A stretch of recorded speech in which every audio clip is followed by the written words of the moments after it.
everyone, it's really good to see you all. So in today's video, we are going to talk about how to install Visual Studio Code in your Windows 10.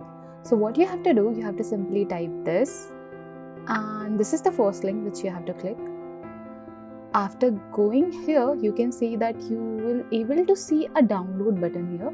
So just click on that, and after that, whatever you want, like if you want for Windows or if you want for Linux or if you want for Mac, you can just download it. Okay, so if you want it for Windows, you have to just click here, and after clicking here, just pressing Ctrl J, you can able to see that you will get it here. So now click on the execute. So I'm clicking on the link itself, and here what you have to simply do is just click on I accept the agreement and then next.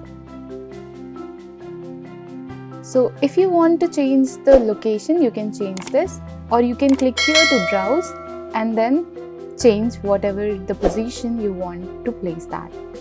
So I'm just clicking on cancel here because I don't want to change, and then click on next.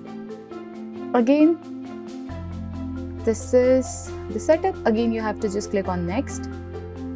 And I want a desktop icon, so I am just clicking it. Rest you can just do it like this and then click next. Again, you have to just simply install it. So it will take some minutes to get installed, and once it's done, I'll just open this app for you in order to see how successfully you can install this. So I guess it's almost done, so I'm clicking on finish.